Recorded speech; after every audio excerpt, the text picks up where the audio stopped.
നമ്മുടെ നാട്ടിൽ പലർക്കും ഉണ്ടാകുന്ന ഒരു പ്രശ്നമാണ് നമ്മുടെ കൈകളിലെയും കാലുകളിലേക്കും ഒക്കെ ഉള്ള ഞരമ്പുകളിൽ, അതായത് പ്രത്യേകിച്ച് വെയിനുകളിൽ ചെറിയ ചെറിയ ബ്ലോക്കുകൾ ഉണ്ടാവും.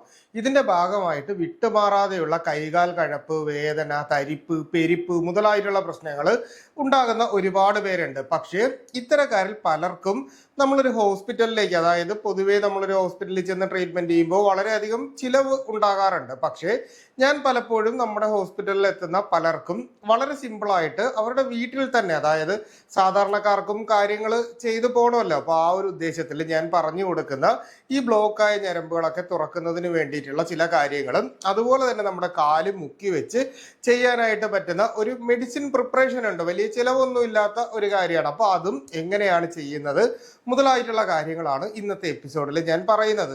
അപ്പോൾ തികച്ചും സാധാരണക്കാരായിട്ടുള്ളവരാണെങ്കിൽ നിങ്ങളിത് വീട്ടിൽ ചെയ്യുക. ഇല്ല, നിങ്ങൾക്ക് അത്യാവശ്യം ഒരു ഹോസ്പിറ്റലിൽ പോയി നിന്ന് ചെയ്യാൻ പറ്റുവാണെങ്കിൽ ആ ഒരു രീതിയിലുള്ള ട്രീറ്റ്മെന്റ് നിങ്ങൾ ചെയ്യണം എന്നും ആദ്യം തന്നെ ഞാൻ പറയുകയാണ്.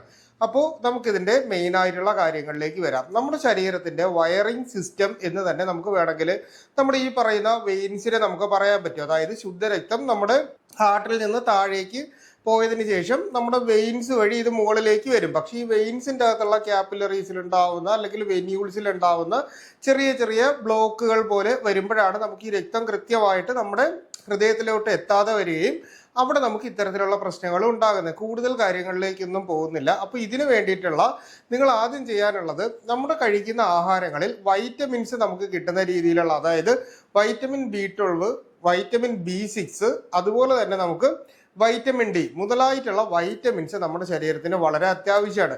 നമ്മൾ മുട്ട കഴിക്കുന്നതും പാല് കഴിക്കുന്നതും പനീർ നമ്മൾ കഴിക്കുന്നതും അതുപോലെ തന്നെ അത്യാവശ്യം മീനും ഇറച്ചിയും ഇലക്കറികളും ഒക്കെ നമ്മൾ കഴിക്കുകയും അതുപോലെ തന്നെ സീഡ് വർഗ്ഗങ്ങളായിട്ടുള്ള നമ്മൾ ഈ pumpkin seed, chia seed, flaxseed മുതലായിട്ടുള്ള സീഡ്സ് നമ്മൾ കഴിക്കുന്നതും ഒക്കെ വളരെ നല്ലതാണ്. അപ്പോൾ ഈ രീതിയിൽ വൈറ്റമിൻസ് നമ്മുടെ ശരീരത്തിൻ്റെ അകത്തേക്ക് കിട്ടുന്ന രീതിയിലുള്ള ആഹാരങ്ങൾ കഴിക്കാനായിട്ട് നിങ്ങൾ പരമാവധി ശ്രദ്ധിക്കണം. ഇനി ഇതിൻ്റെ അകത്ത് ഏറ്റവും പ്രധാനപ്പെട്ട മറ്റൊരു കാര്യം എന്ന് പറഞ്ഞാൽ, നമ്മൾ ഒഴിവാക്കേണ്ട ആഹാരങ്ങളുണ്ട്. അതായത് ചില തരത്തിലുള്ള ആഹാരങ്ങൾ നമ്മുടെ ശരീരത്തിൽ ഇത്തരത്തിലുള്ള എരിച്ചിലും പുകച്ചിലും ഒക്കെ ഉണ്ടാക്കും. നേരത്തെ എന്നെ കാണാൻ വന്നിട്ടുള്ള ഒരു പേഷ്യൻറ്റിന് ഭയങ്കര എരിച്ചിൽ, എത്ര മരുന്ന് കൊടുത്തിട്ടും ഒരു രീതിയിലും മാറുന്നില്ല. അവസാനം അദ്ദേഹത്തോട് ചോദിച്ചപ്പോൾ നെല്ലിക്കയും കാന്താരിയും ചേർന്നിട്ടുള്ള എന്തോ ഒരു തരത്തിലുള്ള ജ്യൂസ് കുടിക്കുന്നുണ്ടായിരുന്നു.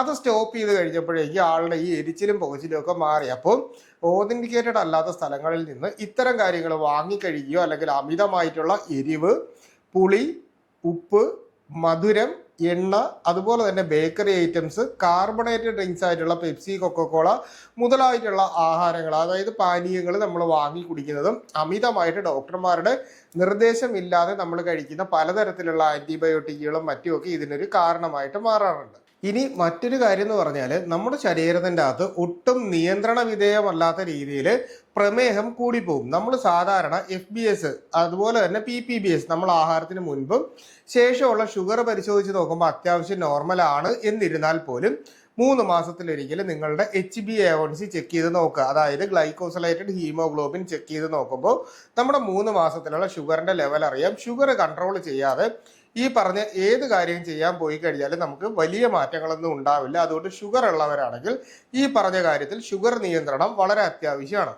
ഇനി നമുക്ക് ഡയറക്റ്റ് ആയിട്ട് ഇതിന് വീട്ടിൽ ചെയ്യാനുള്ള കാര്യങ്ങളിലേക്ക് വരാം. ഏറ്റവും പ്രധാനപ്പെട്ടത് ഓയിൽ മസാജാണ്. അതിൽ നിങ്ങൾക്ക് എടുക്കാൻ പറ്റുന്ന ഏറ്റവും ഫലപ്രദമായിട്ടുള്ള ഓയിൽ എന്ന് പറഞ്ഞാൽ പിണ്ടതൈലമാണ്. അപ്പോൾ നമ്മൾ പിണ്ടതൈലം എടുത്തതിന് ശേഷം നമ്മുടെ കാലിൻ്റെ പാദം മുതൽ മുട്ടിൻ്റെ ഭാഗം വരെ നന്നായിട്ട് മസാജ് ചെയ്യുക. കയ്യിലാണെങ്കിൽ കൈയുടെ ഈ ഒരു ഭാഗം തൊട്ട് മുട്ടിൻ്റെ ഭാഗം വരെ ഓപ്പോസിറ്റ് ഡയറക്ഷൻ, താഴെ നിന്ന് മുകളിലേക്ക് എന്നുള്ള രീതിയിൽ നമ്മൾ മസാജ് ചെയ്യുക. ഏകദേശം ഒരു 15 മിനിറ്റ് നമ്മൾ ഒന്ന് ചൂടാക്കിയ എണ്ണ ഉപയോഗിച്ച് മസാജ് ചെയ്ത് കൊടുക്കുന്നത് എപ്പോഴും നല്ലതാണ്. ഒരു ചെറിയ പില്ലോ ഉപയോഗിച്ച് നമ്മുടെ കാലൊന്ന് പൊക്കി വെച്ചിട്ട് കിടക്കുന്നത് എപ്പോഴും നമ്മുടെ ഈ പറയുന്ന രക്ത ഓട്ടം കൂടുന്നതിന് വേണ്ടിയിട്ട് സഹായിക്കും. ഇനി നമുക്ക് ചെയ്യാൻ പറ്റുന്ന മറ്റൊരു കാര്യം എന്ന് പറഞ്ഞാൽ സ്ട്രെച്ചിങ് എക്സർസൈസുകളാണ്. അതായത് അധികം ഭാരം ഉള്ള എക്സർസൈസുകൾ ചെയ്യണം എന്നല്ല, നമ്മുടെ ശരീരം നന്നായിട്ട് മൂവ് ചെയ്യാൻ പറ്റുന്ന രീതിയിലുള്ള അല്ലെങ്കിൽ ഫ്ലെക്സിബിൾ ആക്കാൻ പറ്റുന്ന രീതിയിലുള്ള പലതരത്തിലുള്ള സ്ട്രെച്ചിങ് എക്സർസൈസുകൾ നമ്മൾ യൂട്യൂബിലൊക്കെ നോക്കിയാൽ കാണാനായിട്ട് പറ്റും. അപ്പോൾ അത്തരത്തിലുള്ള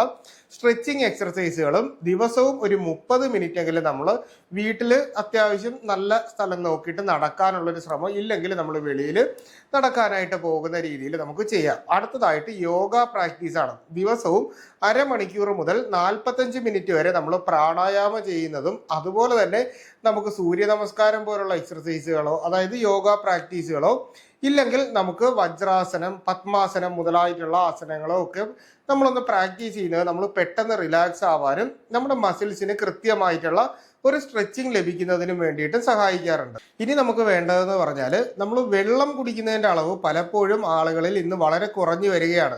അപ്പോൾ ഈ ഒരു സമയത്ത് നമ്മൾ എന്തായാലും ഒരു 3 ലിറ്റർ വെള്ളമെങ്കിലും ദിവസവും കഴിക്കേണ്ടത് വളരെ അത്യാവശ്യമാണ്.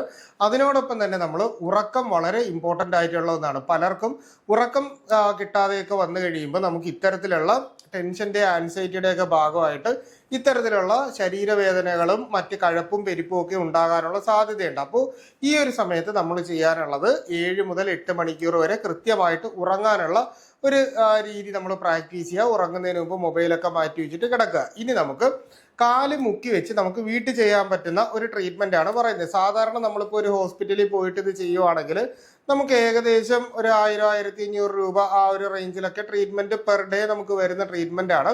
നിങ്ങൾക്ക് അങ്ങനെ ചെയ്യാൻ പറ്റുമെങ്കിൽ അങ്ങനെ ചെയ്യുക. ഇല്ലെങ്കിൽ ഞാൻ പറയുന്ന രീതിയിൽ വീട്ടിൽ നിങ്ങളത് ചെയ്യുക. ധാന്യാമ്ലധാര എന്ന് നിങ്ങൾ കേട്ടിട്ടുണ്ടായിരിക്കും, ചിലർക്കൊക്കെ അറിയാം, ചിലർക്ക് ചെയ്തിട്ടുണ്ടായിരിക്കും. അപ്പോൾ ഇവിടെ നമ്മൾ ചെയ്യാനുള്ളത്, നമുക്കിപ്പോൾ വീട്ടിൽ സിമ്പിളായിട്ട് ചെയ്യാൻ പറ്റുന്നതെന്ന് പറഞ്ഞാൽ നമ്മൾ എല്ലാ ദിവസവും നമ്മുടെ വീട്ടിൽ കുക്ക് ചെയ്ത് കഴിയുമ്പോൾ ബാക്കി വരുന്ന കഞ്ഞിവെള്ളം ഉണ്ടല്ലോ, ഇതൊരു പാത്രത്തിൻ്റെ അകത്തേക്ക് നമ്മൾ നിറച്ച് വെക്കണം. നിറച്ച് വെച്ചതിന് ശേഷം നമ്മൾ 1 ലിറ്ററിന് 1 നാരങ്ങ എന്നുള്ള നിലയിൽ നാരങ്ങ കട്ട് ചെയ്തത് നമ്മൾ ഇതിൻ്റെ അകത്ത് ആഡ് ചെയ്യണം. അങ്ങനെ നമ്മളൊരു 7 ദിവസമെങ്കിലും നമ്മൾ ഇതിൻ്റെ അകത്ത് ആഡ് ചെയ്ത് നമ്മളൊരു പാത്രത്തിൻ്റെ അകത്ത് സൂക്ഷിച്ച് വെക്കുക. അപ്പോൾ അങ്ങനെ വെക്കുന്നതിനോടൊപ്പം തന്നെ അതിൻ്റെ അകത്ത് നമ്മൾ ഏകദേശം 1 പിടി അയമോദകവും അതുപോലെ തന്നെ ഇഞ്ചി ചതച്ചത് നമ്മളൊരു 1/4 പിടി എന്നൊക്കെ പറയില്ല, നമ്മുടെ കയ്യിൽ വളരെ ചെറിയൊരളവിലെടുത്തിട്ട് അതും, അതുപോലെ തന്നെ നമുക്ക് ഈ മലര്, നമ്മുടെ ഈ പൂജയ്ക്കൊക്കെ വേണ്ടി മേടിക്കുന്ന മലരില്ല, അത് നമ്മുടെ കയ്യിൽ ഇങ്ങനെ എടുക്കുമ്പോൾ ഒരു 2 പ്രാവശ്യം ഇടാനുള്ള മലരും കൂടി ഇട്ട് ഇത് നന്നായിട്ട് എല്ലാ ദിവസവും ഇളക്കി വെക്കുക. അപ്പോൾ ഭയങ്കര ഒരു പുളിച്ച ഒരു സ്മെല്ല് ഇതിൻ്റെ അകത്ത് വരും. അത് ഇതിൻ്റെ അകത്ത് ഉള്ളത് തന്നെയാണ്, വേറെ ഒന്നും ചെയ്യാൻ പറ്റത്തില്ല. അപ്പോൾ ഈ പറയുന്ന രീതിയിൽ നമ്മൾ ഇതിനെ മിക്സ് ചെയ്ത് ഒരു പാത്രത്തിൻ്റെ അകത്ത് അടച്ചു വെക്കുക. തുറന്നു വെക്കരുത്, അടച്ചു വെക്കണം.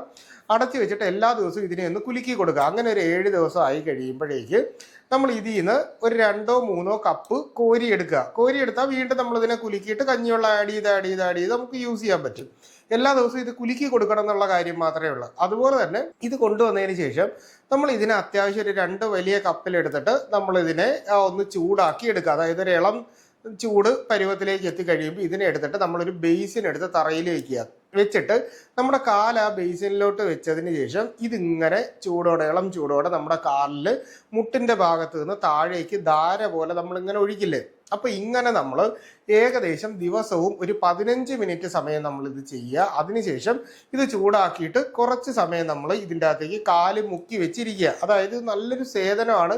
ഒപ്പം തന്നെ നമ്മുടെ ബ്ലഡ് സർക്കുലേഷൻ കൂട്ടുന്നതിനും വാദസംബന്ധമായിട്ടുള്ള രോഗങ്ങൾ പെട്ടെന്ന് കുറയുന്നതിനുമൊക്കെ ഇത് സഹായിക്കും. അപ്പോൾ ഈ പറയുന്ന രീതിയിൽ നമ്മൾ ഈ ധാര കൃത്യമായിട്ട് നമ്മുടെ കാലിൻ്റെ അകത്ത് ചെയ്യുമ്പോൾ നമുക്കൊരു 3-4 ദിവസത്തിൻ്റെ അകത്ത് ആശ്വാസം കിട്ടിയാലും നമ്മളൊരു 21 ദിവസം ഇത് കണ്ടിന്യൂസ് ആയിട്ട് ചെയ്യുക. അത് കഴിഞ്ഞാൽ പിന്നെ നമുക്ക് എപ്പോഴെങ്കിലും ഈ ബുദ്ധിമുട്ടുണ്ടെങ്കിൽ ആ ഒരു സമയത്ത് ഒരു 2-3 ദിവസം ഇതുപോലെ തന്നെ പ്രിപ്പയർ ചെയ്തിട്ട് നമുക്ക് കാലിൻ്റെ അകത്ത് ഒഴിക്കാനായിട്ട് പറ്റും. ഇത് തുറന്ന് വെച്ച് കഴിഞ്ഞാൽ ഇതിൻ്റെ അകത്ത് ഞാൻ ആദ്യം പറഞ്ഞ കുപ്പിയില്ല, അത് കേടായി പോകാനുള്ള സാധ്യതകളുണ്ട്. നന്നായിട്ട് എയർ ടൈറ്റ് ചെയ്ത് അടച്ചു വെച്ചാലേ ഇതിൻ്റെ ഗുണം കിട്ടൂ എന്നുകൂടി പറയുകയാണ്. ചെറിയൊരു സ്മെല്ല് വരും, അത് നമുക്ക് അതിൻ്റെ ഒരു മരുന്നിൻ്റെ ഒരു രീതി അങ്ങനെ ആയതുകൊണ്ടാണ് ആ ഒരു സ്മെല്ല് വരുന്നത്. ഇനി നമുക്ക് ഇങ്ങനൊന്നും ചെയ്യാൻ പറ്റുന്നില്ലെങ്കിൽ ആയുർവേദ മെഡിക്കൽ ഷോപ്പുകളിൽ പോയി കഴിഞ്ഞാൽ ധാന്യാമ്ലം എന്ന് പറഞ്ഞിട്ട് നമുക്ക് കുപ്പിയിൽ മേടിക്കാനായിട്ട് കിട്ടും. അത് വാങ്ങിയിട്ടായാലും നമുക്ക് ഈ പറയുന്ന രീതിയിൽ നമുക്ക് കാലിൽ ഇങ്ങനെ ധാര പോലെ ചെയ്യാനായിട്ട് ഉപയോഗിക്കാവുന്നതാണ്. ഇത് ചെയ്ത് നോക്കിയിട്ട് നിങ്ങൾക്ക് എങ്ങനെയാണ് റിസൾട്ട് എന്നുള്ളത് തീർച്ചയായിട്ടും കമൻ്റായിട്ട് ഇടുക. അപ്പോൾ ഒരുപാട് പേർക്ക് ഇത് ഉപയോഗപ്പെടും എന്നുള്ളത് കൊണ്ടാണ് ആ ഒരു രീതിയിൽ പറഞ്ഞിരിക്കുന്നത്. അപ്പോൾ എന്തായാലും ഇത് ചെയ്ത് നോക്കുക. എന്തെങ്കിലും സംശയങ്ങളുണ്ടെങ്കിൽ കമൻ്റായിട്ടോ നമ്മുടെ വാട്സാപ്പിൻ്റെ നമ്പറിലോ ചോദിക്കുക. കൃത്യമായിട്ടുള്ള റിപ്ലൈ നിങ്ങൾക്ക് കിട്ടുന്നതായിരിക്കും. അപ്പോൾ ഇത്തരത്തിലുള്ള പുതിയ അറിവുകളായിട്ട് നമുക്ക് വീണ്ടും മറ്റൊരു അവസരത്തിൽ കണ്ടുമുട്ടാം. അതുവരെ എല്ലാവർക്കും ഗുഡ് ബൈ.